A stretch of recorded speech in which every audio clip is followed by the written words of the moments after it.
Most people couldn't find Latvia on a map. But somewhere in those 25,000 square miles, there's a beach that sings when you walk on it, cliffs older than the dinosaurs, a medieval city at the bottom of a river, and the widest waterfall in Europe. We're going to visit all of them, and everywhere else worth stopping. Riga has more Art Nouveau buildings than any other city in the world. Over 1/3 of the city center is pure architectural fantasy. But it's not just the capital that defies expectations. Rundale Palace boasts 138 rooms and was designed by the same Italian architect who created the Winter Palace in St. Petersburg. And in Cēsis, medieval merchants were so wealthy they installed heated floors 600 years before central heating existed anywhere else. The natural world here is equally surprising. Jurmala's beach sand actually sings when you walk on it, creating musical notes thanks to its unique mineral composition. Kuldiga's Ventus Rumba stretches 800 feet across, making it Europe's widest waterfall, where locals once caught salmon mid-air as they leaped upstream. In Liepāja, the wind is so fierce that locals literally lean into it while walking down certain streets, earning it the nickname "the city where the wind is born." Even the quirky details will blow your mind. Ventspils mixes actual gold dust into its street pavement because it's cheaper than importing regular materials. Kemeri National Park's sulfur springs make the entire town smell like rotten eggs, yet people travel from across Europe specifically for that healing stench. Now let's explore the incredible places that make Latvia so unforgettable. Did you know there are cliffs in Latvia older than the dinosaurs? Not by a little, by roughly 100 million years. Gauja National Park stretches across nearly 92,000 acres of river valley, and carved into its heart are red sandstone walls formed 350 million years ago during the Devonian period, when fish were the most complex life on Earth. You stand at the river's edge on a misty morning, and these ancient faces glow rust orange through the haze, streaked with moss and thyme. The air carries that rich, damp scent of Earth so old it feels like the planet breathing. A 13th century castle rises above the tree line, its turrets wrapped in legends of tragic love. But the cliffs beneath it dwarf even that history. Latvia's largest national park, and somehow one of Europe's best-kept secrets, the Gauja River winding silently through stone that remembers a world before forests existed. Over 800 buildings, all Art Nouveau, all crammed into roughly 1.5 square kilometers. Riga doesn't just have Europe's largest collection of this style, it overwhelms you with it. You turn onto Alberta Ela, and suddenly every facade erupts with screaming faces, twisting vines, sphinxes staring down from 5 stories up. Nearly all of it went up in a single decade, between 1904 and 1914, when Riga was reinventing itself from medieval Hanseatic trading post into something wildly theatrical. But here's what catches you off guard: the contrast. Step 2 blocks, and you're in the Old Town, cobblestones underfoot, the warm scent of dark rye bread drifting from a corner bakery. Climb St. Peter's Church Tower just before sunset. Golden light floods across rooftops where gargoyles and geometric goddesses share the skyline with medieval spires. 8 centuries of ambition pressed together in one city. Did you know that visitors to Turaida Castle still report seeing the ghost of a young woman wandering the grounds? Her name was Majesty, and her story, a tale of love and tragedy, has haunted this place for centuries. The castle itself rises from the Gauja Valley in deep red brick, built in 1214 by the Livonian order as a fortress against invasion. Over 800 years later, it still stands. You climb the narrow tower staircase, and the forest stretches endlessly below, the river carving silver through a carpet of green. The air here smells different. Damp moss, fallen leaves, something ancient. At sunrise, mist rolls through the valley and wraps the castle walls like a veil. And honestly, you start to understand why people believe in ghosts here. A massive oak stands nearby, older than anyone can remember. Turaida doesn't just tell history. It breathes it. 33 kilometers of white sand stretching along the Baltic coast. The longest beach in the Baltics and, for centuries, the only place in Latvia where you can legally collect amber right from the shore. After a storm, locals walk the waterline at dawn, scanning the wet sand for golden nuggets washed up overnight. That's Jurmala. You step off the train and the scent hits immediately. Pine resin tangled with salt air, sharp and clean. Ornate wooden villas line the streets, remnants of a time when Russian nobility escaped here for lavish spa retreats in the 19th century. Today, those same streets fill with music festivals every summer, transforming this quiet refuge into something electric. But come evening, the crowds thin. The beach empties. Sunset spills copper light across the sand, and the only sound is wind moving through the pines behind you. That's the Jurmala you remember. Did you know that every summer, the largest medieval festival in the Baltics takes over a castle ruin that's been standing for more than 800 years?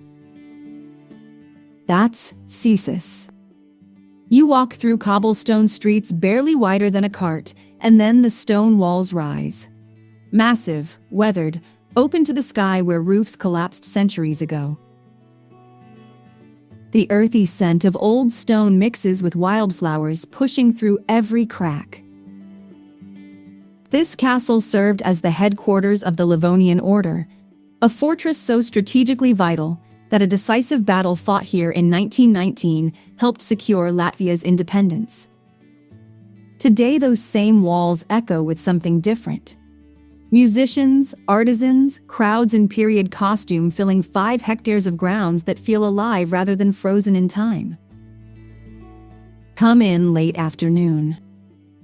Golden light pours through the roofless towers, and for a moment, 8 centuries dissolve into one long, amber evening.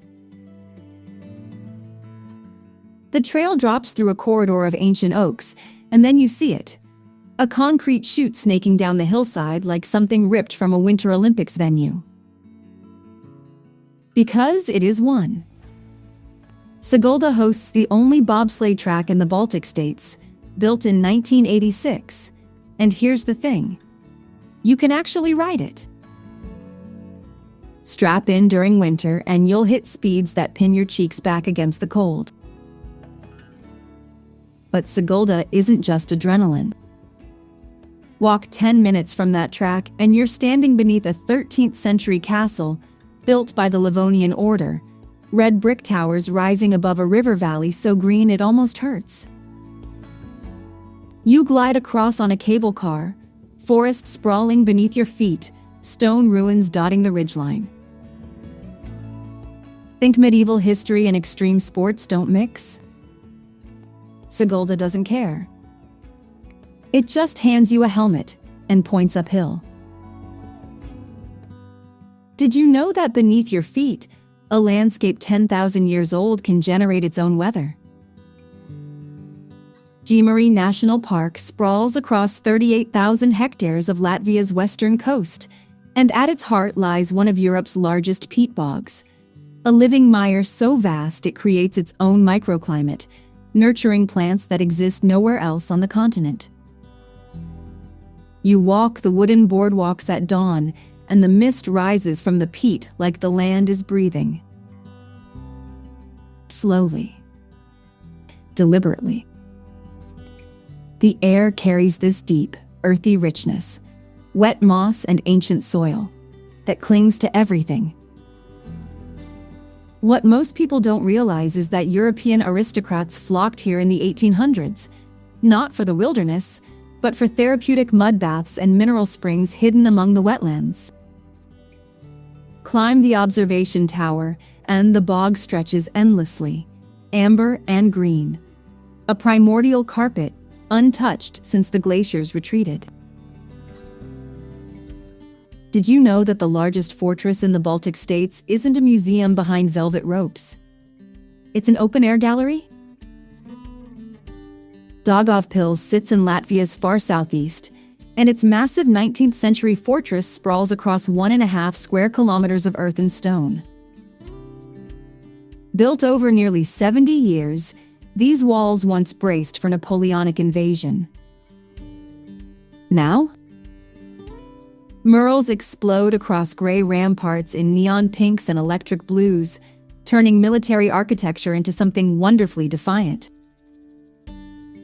You walk beneath arched gateways where soldiers once marched, and a 10-meter portrait stares back at you from crumbling brick. The city itself carries centuries of Russian, Polish, and German influence. You taste it in the food, hear it in the languages drifting through markets. At golden hour, warm light catches both paint and stone, and the fortress glows with 2 centuries of reinvention. The sand here sings. Not metaphorically. Step barefoot along Liepaja's white shore, and the grains hum beneath your feet, producing an eerie musical tone with every stride. It's one of the only places on Earth where the beach itself performs for you. Founded in 1573 on Latvia's western coast, this city has always been tangled up with sound. The Great Amber Concert Hall, the largest in the Baltics, rises like a chunk of polished resin near the waterfront, its acoustics rivaling venues twice its age. But wander north into Korosta, and the mood shifts. Abandoned military buildings from the Russian Imperial Navy crumble in salt air, their walls tagged with graffiti, corridors open to the wind. At sunset, golden light floods the empty prison courtyards, while somewhere behind you, the sand keeps singing.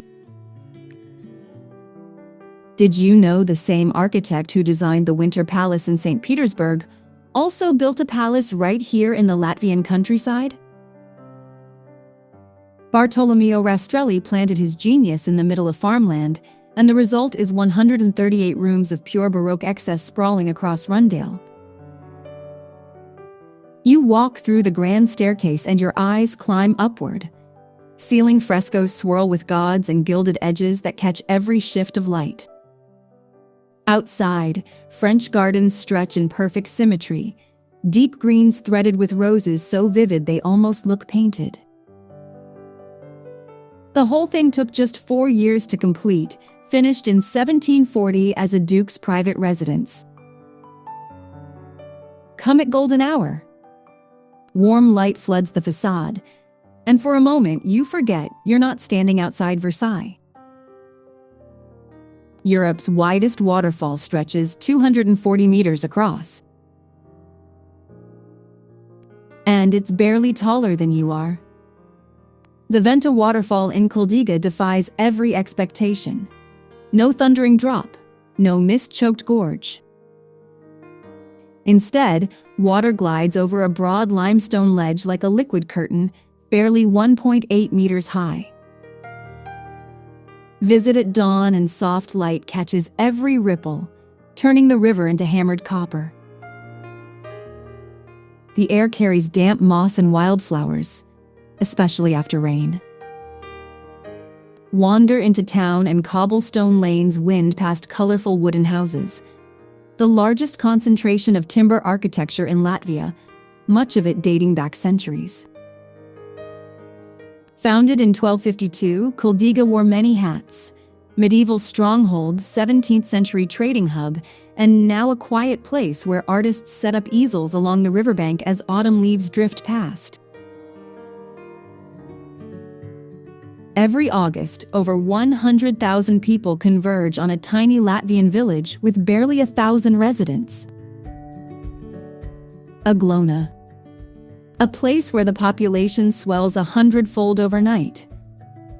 All drawn by a single white Baroque basilica that locals swear holds miraculous power. Built in 1768, its twin towers rise above rolling Latgalian hills, and the facade gleams so bright against summer skies it almost hurts to look at. Step inside and the air thickens with beeswax. Thousands of candles flickering before an altar that even the Vatican acknowledged, sending a papal representative here in 1922. Walk down to Aglona Lake at dusk and the basilica reflects perfectly on the still water, doubling itself. Golden light. Absolute silence. You understand why pilgrims keep returning. You step through a crumbling archway and the air shifts. Cooler. Heavier. The earthy scent of damp moss and centuries-old stone fills your lungs, and for a moment you swear someone is watching. Locals will tell you someone is. A noblewoman's ghost, still drifting through these ruins, searching for a love she never found. Krimulda. One of Latvia's oldest castles, raised in the 13th century as a strategic stronghold during the Livonian Wars, now reduced to skeletal walls draped in ivy. But come early morning, when mist crawls up from the river valley below and threads through the forest canopy, this place feels less like a ruin and more like something still alive. Moss-covered stone. The drip of condensation. Fog erasing the tree line. Some places hold onto their past. Did you know there's a medieval city at the bottom of a river here? In the 20th century, engineers built a hydroelectric dam on the Daugava, and the rising waters swallowed Koknesi whole. Streets, foundations, an entire community erased beneath the surface. What remains is the 13th century castle, a Livonian order stronghold whose red brick walls still jut above the waterline like bones refusing to stay buried. You walk along the bank and the air carries that unmistakable scent of wet stone and river moss. At sunset, the ruins catch golden light while their reflections ripple below, doubling the ghost of what once was. Lush green banks frame everything, soft against all that hard history. It's equal parts serene and unsettling. A place where nature didn't destroy the past so much as quietly absorb it. Have you ever seen a lighthouse that looks like a candy cane rising from the edge of the world? Mersrags has one. 42 meters of red and white spirals twisting skyward since 1875. Still operational, still guiding ships through Baltic fog after nearly 150 years. You smell it before you see it. Salt air thick with coastal grass, dunes carpeted in wildflowers stretching toward a shore so quiet you can hear the sand shift. This was once a vital lifeline for sailors navigating treacherous waters, and the village still carries that maritime weight in its bones. Fishing boats rest along the shore like they've always been there. But stay until golden hour. That spiral tower catches the last light, burning red against a darkening sea, and the whole coastline holds its breath. Talsi sits on 9 hills. 9. In a country most people imagine as endlessly flat, this little town in Kurtsime rises and dips like a green, rolling heartbeat. The highest of those hills holds a castle mound over 1,000 years old. And here's what gets me. It's not fenced off or ticketed. You just walk up. Locals jog past you, kids tumble through the grass, and at the top, the whole town unfolds below. Colorful wooden houses spill down the slopes toward a lake so still it doubles the sky. Medieval traders once gathered here, building Talsi into a hub of craft and commerce long before anyone drew it on a map. Come at sunset. The light pours gold across the water, and those 9 hills glow like something earned. Did you know Latvia still has a wooden water tower? Just one. And it's here in Saldus. Standing since 1910, over a century of rain, frost, and wind held together by timber and stubborn craftsmanship. You walk these quiet streets lined with old wooden houses, each one a reminder that this was once a serious trade and artisan town. The craft shows. Then the smell hits you. Warm, dark rye bread drifting from a nearby bakery, pulling you sideways off whatever route you'd planned. Saldus Lake stretches calm at the edge of town, its surface catching the sky like polished glass. No drama here. No crowds. Just a place that figured out how to hold on to what matters and let the rest go. Come at golden hour. The tower glows like it knows. A wooden lighthouse, built in 1864, still throws its beam across the Baltic every single night. Latvia's only active wooden lighthouse stands right here in Pavalasta. No steel, no concrete, just timber and over 160 years of stubbornness against the sea. You walk the shore and the salt air tangles with pine resin drifting from the forests behind you. Colorful fishing boats rest on the sand like they've always been there. But here's the twist. This sleepy village doubles as one of the Baltic's fiercest windsurfing spots. Kites snap overhead, surfers carve through whitecaps, and the whole coastline hums with energy you'd never expect from a place this quiet. Stay for sunset. The lighthouse darkens to a silhouette, the sky burns amber, and the wind never stops. Did Catherine the Great really visit a manor house on the shores of a Latvian lake? The locals here at Burtnieki swear she did.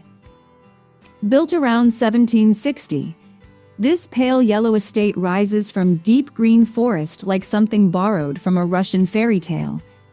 Baroque curves softening into classical restraint, a manor caught between 2 architectural worlds. You walk the grounds beneath ancient trees, their canopies filtering light into scattered gold, and suddenly the lake appears. Burtniek's lake, vast and still, mirrors the entire facade. By the 19th century, this place had become a gathering point for regional aristocracy. Music, debate, intrigue behind every door. Now it's quieter. Enormously quieter. At golden hour, the walls glow warm amber. The water holds the reflection perfectly, and you feel the weight of every century this place has carried. Water thunders across 249 meters of ancient limestone, wider than any waterfall in Europe.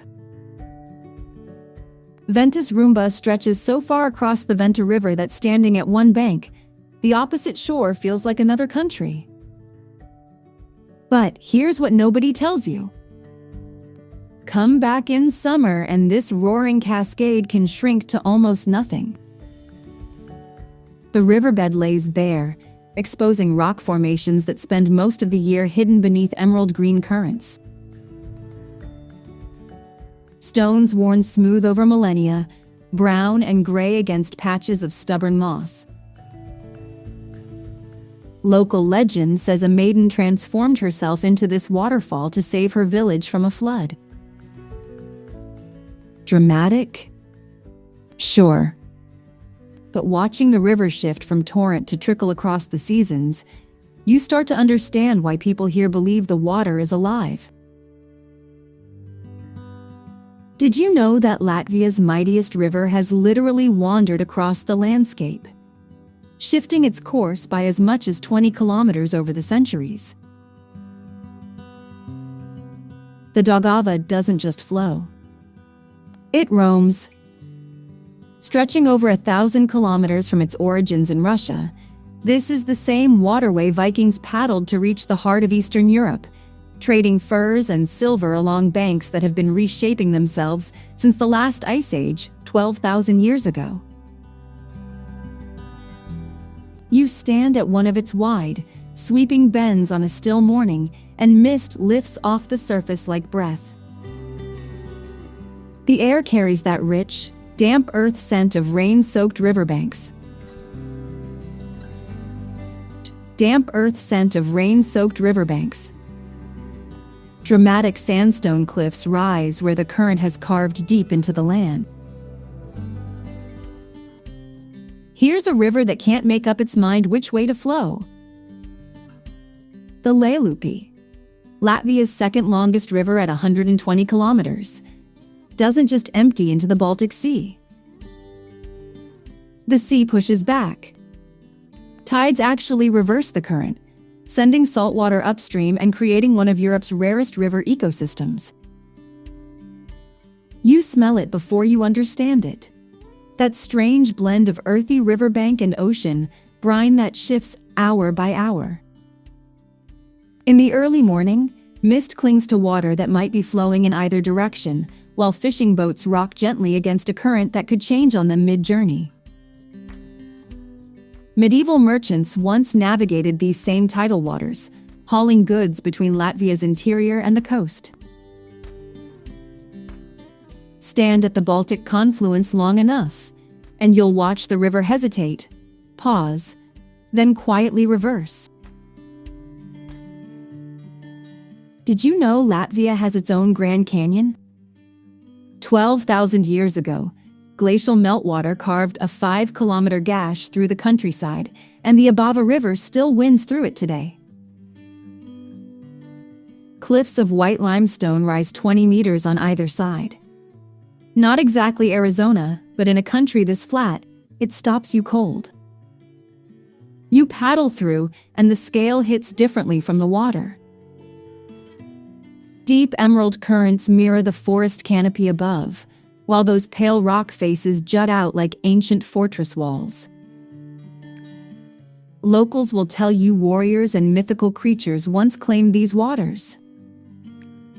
Easy to believe when morning mist crawls along the surface, swallowing the canyon whole. Did you know a castle exists where you can whisper at one end of a courtyard and someone across the way hears every word? Daugavpils Castle has stood in the Latvian countryside since the 14th century, and its stone walls act as a natural amplifier.